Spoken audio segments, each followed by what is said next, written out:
मैं देख रहा हूं ना इस समय कुछ आदमखोर भेड़िया प्रदेश के अंदर अलग अलग जनपदों में उत्पात मचा रहे हैं। यही स्थिति 2017 के पहले प्रदेश की थी। ये लोग उस समय कितनी तबाही मचाए हुए थे। चाचा और भतीजे में होड़ लगती थी वसूली को लेकर के, कौन कितना वसूल कर ले। एरिया बटे हुए थे, कहीं चाचा कहीं भतीजे, महाभारत के सारे रिश्ते थे। महाभारत का दूसरा दृश्य वहां देखने को मिलता था और वही दृश्य उस समय भी देखने को मिलता था। इस वक्त यूपी की सियासत में बुलडोजर को लेकर के लगातार सियासी बयानबाजी का जो सिलसिला है वो जारी है। बता दें कि सीएम योगी और अखिलेश यादव के बीच बुलडोजर को लेकर के जुबानी जंग छिड़ी हुई है। ऐसे में वार पलटवार का सिलसिला भी लगातार देखने को मिल रहा है। आपको बता दें कि इस बीच उत्तर प्रदेश की सियासत में अब भेड़िए की भी एंट्री हो चुकी है। आपको बता दें कि साल 2017 का जिक्र करते हुए यहां पर सीएम योगी आदित्यनाथ ने चाचा भतीजे यानी कि अखिलेश यादव और शिवपाल यादव पर भी बड़ा हमला बोला और कहा कि चाचा भतीजे 2017 में भेड़िया राज लाना चाहते थे। इस बीच अखिलेश यादव ने भी पलटवार करते हुए यह कह डाला कि अगर सीएम योगी को बुलडोजर इतना ही प्रिय है, इतना ही प्यारा है, तो वो अपनी एक अलग पार्टी बना ले और इसी के साथ इस बुलडोजर को चुनाव चिन्ह बना ले, उसके बाद चुनाव लड़े और इसी के साथ ही आपका भ्रम और घमंड दोनों टूट जाएगा। यह बड़ा दावा अखिलेश यादव की ओर से किया गया है। इसे बड़ी चुनौती के तौर पर भी देखा जा रहा है। बता दें कि उत्तर प्रदेश की सियासत में कब क्या हो जाए और कौन क्या दावा कर दे, इसको लेकर के सदैव अनिश्चितता बनी रहती है। अब कुछ ऐसा ही सीएम योगी आदित्यनाथ को लेकर के भी दावा किया गया है। बता दें कि उत्तर प्रदेश में मुख्यमंत्री योगी आदित्यनाथ और पूर्व मुख्यमंत्री अखिलेश यादव के बीच बुलडोजर को लेकर के जुबानी जंग का सिलसिला लगातार जारी है। बुधवार को अखिलेश यादव ने योगी को चुनौती दे डाली कि वो अलग पार्टी बनाकर बुलडोजर चुनाव चिन्ह लेकर चुनाव लड़ जाएं। उनका भ्रम और घमंड दोनों टूट जाएगा। उन्होंने तंज कसते हुए यह भी कह दिया कि योगी जी के जो हालात है वो बीजेपी में होते हुए भी ना होने के बराबर है। ऐसे में आपको नई पार्टी बनानी होगी। बता दें कि इससे पहले अखिलेश ने कहा था कि यूपी में सरकार बदलेगी तो सारे बुलडोजरों का रुख गोरखपुर की ओर होगा और इस पर योगी ने भी पलटवार किया था। दरअसल अखिलेश यादव ने मंगलवार को लखनऊ में पार्टी कार्यकर्ताओं के साथ बैठक में कहा था कि साल 2027 के विधानसभा चुनाव में सत्तारूढ़ बीजेपी का सफाया होगा और राज्य में समाजवादी पार्टी की सरकार बनते ही पूरे प्रदेश के बुलडोजरों का रुख गोरखपुर, जो कि मुख्यमंत्री योगी आदित्यनाथ का गृह नगर है, उसकी तरफ कर दिया जाएगा। इस पर पलटवार करते हुए बुधवार को योगी आदित्यनाथ ने जवाब दिया कि बुलडोजर पर हर व्यक्ति के हाथ में फिट नहीं होता। दरअसल योगी ने कहा कि बुलडोजर पर हर व्यक्ति के हाथ फिट नहीं हो सकते, इसके लिए दिल और दिमाग दोनों की जरूरत होती है। बुलडोजर जैसी क्षमता और दृढ़ प्रतिज्ञा जिनमें हो वो ही बुलडोजर चला सकता है। दंगाइयों के सामने नाक रगड़ने वाले बुलडोजर के सामने पस्त हो जाएंगे। सुनिए योगी का ये बयान। लोग फिर से अपना रंग और रोगन बदल करके फिर नए रूप में आपके सामने प्रदेश की जनता को गुमराह करने के लिए फिर से आना चाहते हैं। बुलडोजर पे हर एक व्यक्ति के हाथ नहीं फिट हो सकते। इसके लिए दिल और दिमाग दोनों चाहिए। दिल और दिमाग दोनों चाहिए। बुलडोजर जैसी क्षमता और दृढ़ प्रतिज्ञा जिसमें हो वही बुलडोजर चला सकता है। दंगाइयों के सामने नाक रगड़ने वाले लोग बुलडोजर के सामने वैसे ही पस्त हो जाएंगे। अब योगी के इस बयान पर अखिलेश कहां खामोश रहने वाले थे। उन्होंने इसके जवाब में कहा कि जहां तक दिल और दिमाग की बात है तो बुलडोजर में दिमाग नहीं होता, स्टीयरिंग होता है। बुलडोजर को स्टीयरिंग से चलाना होता है। उत्तर प्रदेश की जनता कब किसका स्टीयरिंग बदल दे या दिल्ली वाले कब किसका स्टीयरिंग बदल दे कुछ पता नहीं।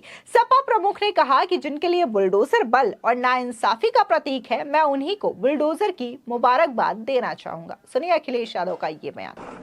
कि हमारे मुख्यमंत्री कहने को योगी हैं कि कभी कभी बायोलॉजिस्ट भी बन जाते हैं।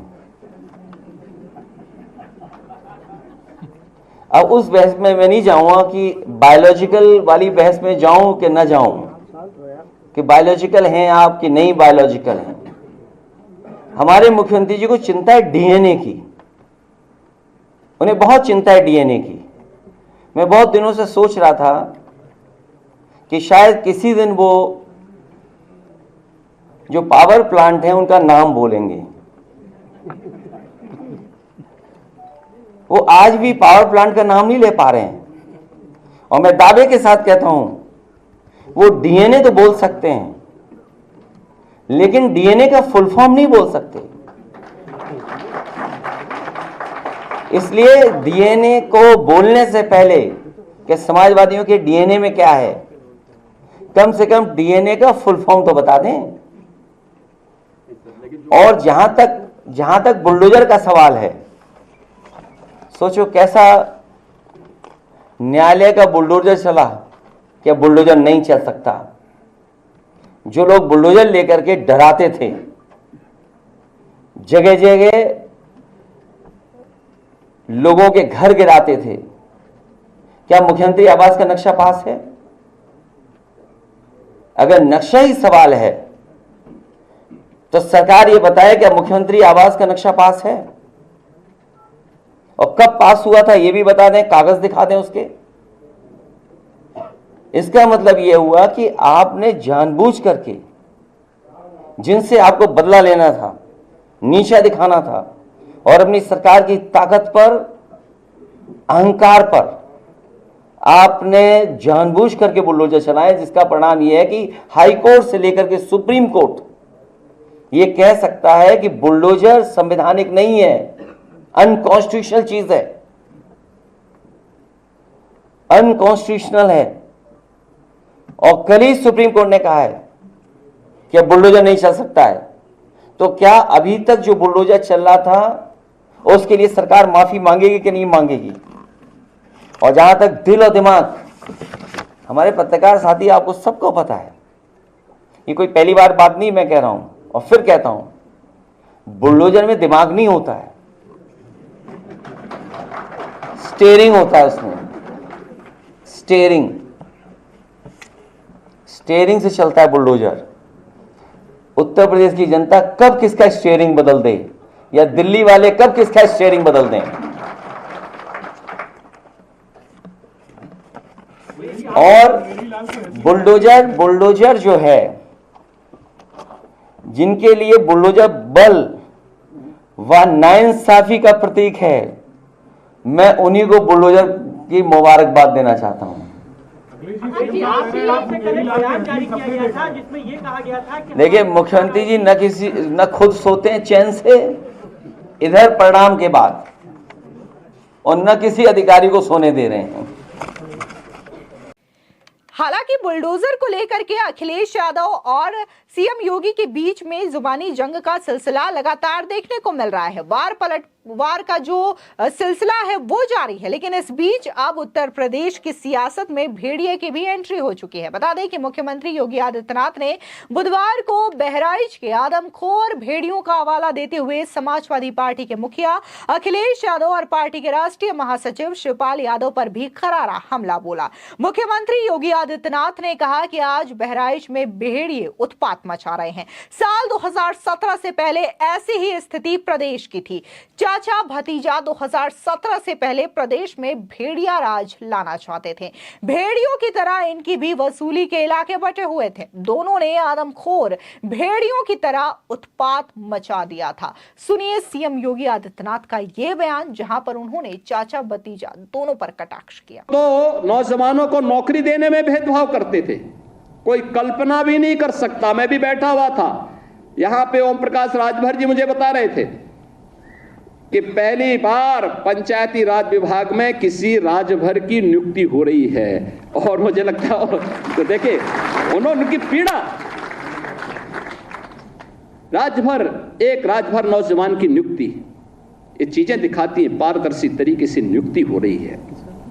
आखिर वह नौजवान भी तो होगा, वह भी तो प्रदेश का हिस्सा है, क्यों नहीं उसकी नियुक्ति होनी चाहिए थी? मैं देख रहा था नियुक्ति पत्र, जब मैं देख रहा था, प्रयागराज का एक नौजवान और एक बेटी दोनों नियुक्ति पत्र प्राप्त किए, दोनों अनुसूचित जाति से जुड़े हुए थे। इनका भी पहले अधिकार होता था, क्यों नहीं इनको नियुक्ति पत्र मिलती थी? कारण था नियत साफ नहीं थी। चाचा और भतीजे में होड़ लगती थी वसूली को लेकर के। कौन कितना वसूल कर ले। एरिया बटे हुए थे। मैं देख रहा हूं ना इस समय कुछ आदमखोर भेड़िया प्रदेश के अंदर अलग अलग जनपदों में उत्पात मचा रहे हैं, और कमोबेश यही स्थिति 2017 के पहले प्रदेश की थी। ये लोग उस समय कितनी तबाही मचाए हुए थे, किसी से छुपा हुआ नहीं है। और इनके भी एरिया बटे हुए थे वसूली के, कहीं चाचा कहीं भतीजे, महाभारत के सारे रिश्ते थे, सारे रिश्ते। फेल हो जाएगा। महाभारत का दूसरा दृश्य वहां देखने को मिलता था, और वही दृश्य उस समय भी देखने को मिलता था। बहन और भाइयों, मैं तो केवल आपसे एक ही बात कहूंगा कि जो लोग बोलते हैं इनको अवसर दिया गया था, जब उन्होंने नहीं किया है और जब इन्हें अवसर मिला है कि वो लूट खसोट किए हैं, तो इनको फिर से ये लोग कुछ भी बोले कभी विश्वास करने की आवश्यकता नहीं। ये लोग बोलते रहेंगे क्योंकि इनके पास अब बोलने के सिवाय कुछ भी नहीं बचा हुआ है। जनता इनको देख चुकी है, इनका की गुंडागर्दी देख चुकी है, इनकी अराजकता देख चुकी है, इनके द्वारा किए जाने वाले अमर्यादित आचरण को देख चुकी है। हमें सावधान होकर के केवल एक लक्ष्य होकर के कार्य करना है, और लक्ष्य है जिस विभाग में हम नियुक्ति पत्र प्राप्त कर रहे हैं उस विभाग को सर्वोत्तम विभाग के रूप में स्थापित करना। आप अगर अपने कर्तव्य का ईमानदारी पूर्वक निर्वहन कर रहे हैं तो आपके द्वारा किया जाने वाले प्रयास उत्तर प्रदेश को देश की नंबर 1 की अर्थव्यवस्था बनाएगा, और उत्तर प्रदेश देश की नंबर 1 की अर्थव्यवस्था बन जाएगा। तो बहनों और भाइयों, कोई कारण नहीं कि प्रधानमंत्री मोदी जी का जो विजन है 2047 में भारत को विकसित भारत के रूप में स्थापित करना, तो विकसित भारत की संकल्पना को साकार करने में आपकी भी भूमिका होगी। आपका भी नागरिक कर्तव्य के रूप में आप भी अपने दायित्व का निर्वहन कर पाएंगे। और कौन ऐसा दुर्भाग्यशाली भारतीय होगा जो अपने देश को विकसित नहीं चाहता होगा? अगर कोई भारत को विकसित होने के लिए होने में उसको कोई गुरेज है, कोई संकोच है, तो उसको फिर भारतीय होने का अधिकारी भी वह नहीं है, अगर किसी को अपने देश के विकसित होने में भी खुशी की अनुभूति न होती हो तो। आपको बता दें, दरअसल सुप्रीम कोर्ट ने सोमवार को अपराधों के आरोपी व्यक्तियों के घरों या संपत्तियों को ध्वस्त करने की बढ़ती प्रवृत्ति की आलोचना करते हुए इसे बुलडोजर न्याय का मामला बताया। न्यायालय ने कहा था कि वो इस मुद्दे के समाधान के लिए दिशा निर्देश जारी करेंगे। वहीं बुलडोजर एक्शन पर सुप्रीम कोर्ट की टिप्पणी के बाद अब सीएम योगी आदित्यनाथ और अखिलेश यादव के बीच में ये जुबानी जंग जारी है, और देखना होगा कि उत्तर प्रदेश की सियासत में इसका क्या असर पड़ता है। फिलहाल इस पूरे मामले को लेकर के आपकी क्या राय है, हमारे कमेंट सेक्शन में जरूर बताएं। धन्यवाद।